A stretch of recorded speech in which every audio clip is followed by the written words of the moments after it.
আপনাদের দুজনের রেজাল্টই তো সেম। এখন কে যে ডক্টর হতে পারবেন এটা হচ্ছে কিছু প্রশ্নের মাধ্যমে নির্বাচন করতে হবে, ঠিক আছে? আপনাদের দুজনকে আমি কিছু কোশ্চেন আস্ক করব, আপনাদের হচ্ছে সঠিক অ্যান্সার দিতে হবে, ওকে? তারপর আমি আইডেন্টিফাই করব যে আপনাদের দুজনের মধ্যে কাকে ডক্টর বানানো যায়। আচ্ছা ঠিক আছে। আচ্ছা টাকা দিলে হইব না? আরে না না, এখানে টাকা দিয়ে কাজ হবে না, এখানে মেধা দিয়ে কাজ হবে। তো আমি আপনাদেরকে কোশ্চেন করা স্টার্ট করি, ঠিক আছে? আচ্ছা, সর্বপ্রথম আপনাকে কোশ্চেন করি। মনে করেন কোনো একজন লোকের হঠাৎ করে প্রচন্ড বুক ব্যথা হলো, তখন তৎক্ষণাৎ আপনি তাকে কি চিকিৎসা দিবেন? আচ্ছা, যেহেতু বুক ব্যথা একটা সিরিয়াস ইস্যু, প্রথমে তাকে শান্ত থাকতে হবে, তাও তৎক্ষণাৎ তাকে ডাক্তারের কাছে নিয়ে যেতে হবে। আচ্ছা আচ্ছা, মনে করেন একজন লোকের হঠাৎ করে জ্বর আসলো, তখন তৎক্ষণাৎ আপনি তাকে কি চিকিৎসা দিবেন? যেহেতু জ্বর একটা কমন রোগ, তাই প্রথমে আমাদের অ্যান্টিবায়োটিক নেওয়া উচিত না। প্রথমে 1-2 দিন যদি প্রাথমিক চিকিৎসার মাধ্যমে ঠিক না হয়, তখন তৎক্ষণাৎ ডাক্তারের কাছে নিতে হবে।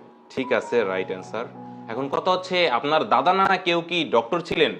না, আমার দাদা নানার মধ্যে তো কোনো ডক্টর ছিল না, কিন্তু আমার বাবা মা ছোটবেলা থেকে চাইতো যাতে আমি অনেক বড় ডক্টর হই।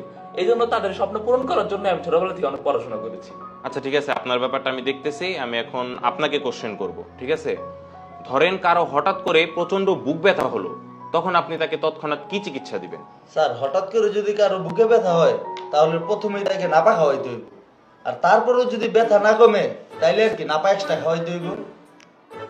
আচ্ছা, ধরেন হঠাৎ করে কারো জ্বর আসলো প্রচন্ড, তখন আপনি তাকে তৎক্ষণাৎ কি চিকিৎসা দিবেন? কারো জ্বর আসলে প্রথমেই তাকে ওটি করাইতে হইব, আর যদি জ্বর না কমে তাইলে ওই যে নাপা এক্সট্রা। আপনার উত্তর তো ভুল। এখন কিছু করার নাই কিন্তু ওনাকে। স্যার একটা কথা আছে। কি কথা? আমার দাদাই কিন্তু ডক্টর ছিল। হাই হাই, আপনি এটা আগে কইবেন না, এটা তো শুরুতে ঢুইকেই কওয়া উচিত ছিল। তাহলে তো আপনার আমি প্রশ্নই জিজ্ঞাসা করতাম না। আপনি গ্রান্টেড, আপনি ডক্টর, আজকে থেকে আপনি ডক্টর, ঠিক আছে? আর আপনি ক্যান্সেল, আপনি বাদ, আপনি ডক্টর হতে পারবেন না, আপনি যোগ্য না। কিন্তু স্যার আমি তো সবগুলা কারেক্ট আনসার দিলাম, তাহলে আমি কেমন রিজেক্ট হইলাম? স্যার ওরা রিজেক্ট করেন, ও যোগ্য না।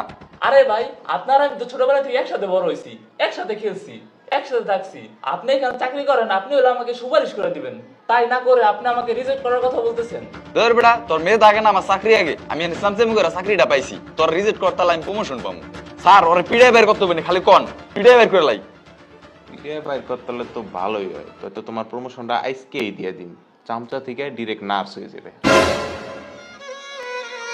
सारी उम्र मैं जो कर जा बड़े आ रहा तेरे पीछे ये जिंदगी सर्कस